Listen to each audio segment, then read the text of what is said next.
இதே போன்றதொரு நாளில் நள்ளிரவில் இயேசு கிறிஸ்து பிறந்தார். பரமபிதாவின் மைந்தன் மனித குலத்தில் பிறந்த இந்நாளை கிறிஸ்தவர்கள் மகிழ்ச்சியுடன் கொண்டாடி வருகின்றனர்.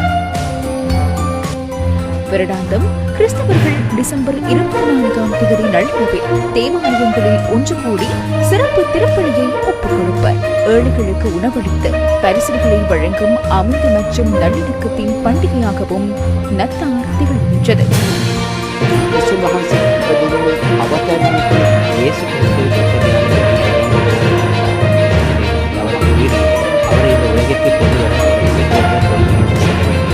இந்த நத்தாரை கொண்டாடுவது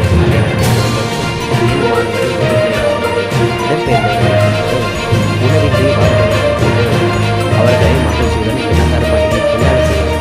எம்மால் முடித்தவரை அவர்களை கவனித்துக் எனவே அத்தகைய நத்தாரை கொண்டாடுமாறு உங்கள் அனைவரிடமும் கோரிக்கை விடுக்கின்றேன். அனைவருக்கும் இனிய நத்தார் வாழ்த்துக்கள்.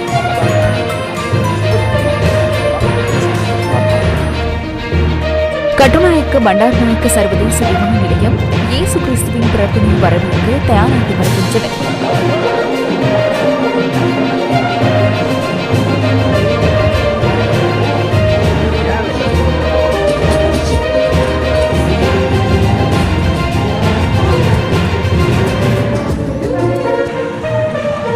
யாழ்ப்பாணத்தில் மக்கள் ஆர்வத்துடன் இம்முறை நத்தாரை வரவேற்க தயாராகி வருகின்றனர். போன வருஷத்தை விட இந்த வருஷம் கொஞ்சம் இழப்புகள் வெள்ளானத்தங்களால் கொஞ்சம் சிரமம்தான். இப்போ நாட்டின் நிலைமை மோசம்தான் இருந்தாலும் அதையும் நாங்கள் இயேசுவிட்டு மண்டாடுவதற்காக ஒளியேற்றி எங்கள் பால் கிறிஸ்துமஸை நாங்கள் கொண்டாடுகிறோம். மட்டக்களப்பு வாழ் மக்களும் இயேசு கிறிஸ்துவின் பிறப்பினை கொண்டாடுவதற்காக தயாராகி வருகின்றனர்.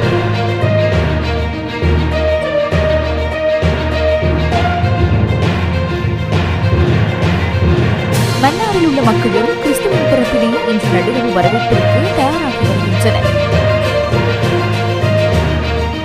போன வருஷத்தோடு இந்த வருஷம் கடவுள் கூட சாமான்கள் விலையில் கொஞ்சம் பரவாயில்லை. 4 லட்சம் இந்த முறை அந்த வெள்ளத்தால் பாதிக்கப்பட்டாங்க. அதால் சாமான் விலைகள் ஏறுது பார்த்தோம். சாமான்கள் ஏறல விலை அதே விலையில் தான் சாமான் இருக்குது. கிறிஸ்துமஸ் பண்டிகையினை முன்னிட்டு நீர்கொழும்பில் 44 நிறுவனமான கிறிஸ்துமஸ் மரம் வடிவமைக்கப்பட்டுள்ளது.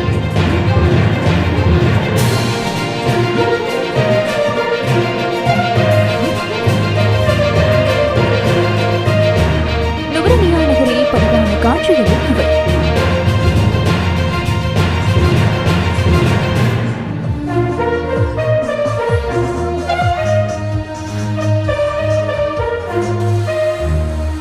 எல்லாவிலும் நத்தார் பண்டிகையை கொண்டாட மக்கள் ஆவலுடன் தயாராகி வருகின்றனர்.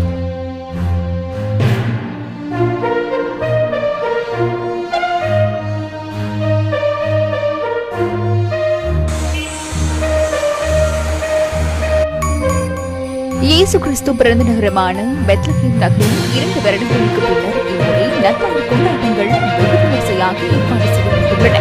காசாவில் இடம்பெற்று வரும் மோதல் நிலைமையினால் 2023ஆம் ஆண்டு முதல் நத்தார் கொண்டாட்டங்கள் பெத்லஹேமில் இடம்பெறவில்லை.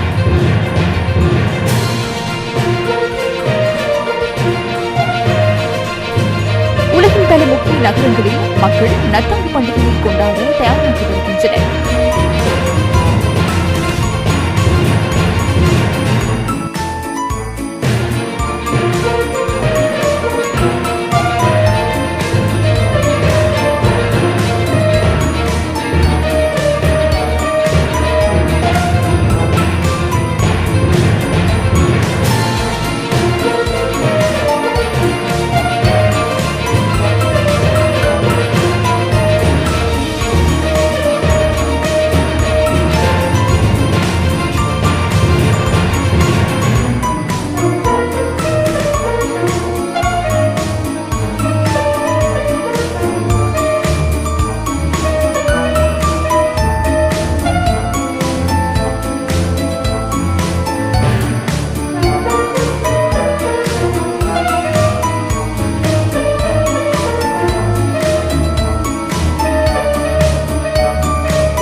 வத்திக்கானில் உள்ள புனித பீட்டர்ஸ் பசிலிகா பேராலயத்தில் சிறப்பு சிறப்பு நத்தார் திருப்பலி இன்று ஒப்புக் கொடுக்கப்பட உள்ளது. பாப்பரசர் 15ஆம் லியோவினால் சிறப்பு திருப்பலி இன்று நள்ளிரவு ஒப்புக் கொடுக்கப்பட உள்ளது. தொடர்ந்து பாப்பரசர் நத்தார் பற்றி அறிவிப்பார். இலங்கையின் பிரதான திருப்பலி உஸ்வதகேயா புனித மரியான் தேவாலயத்தில் இன்று நள்ளிரவு ஒப்புக் கொடுக்கப்பட உள்ளது. கொழும்பு பேராயர் மல்கம் கருவினார் ரஞ்சித் தாடியின் தலைமையில் இந்த திருப்பலி ஆராதனை நடைபெற உள்ளது.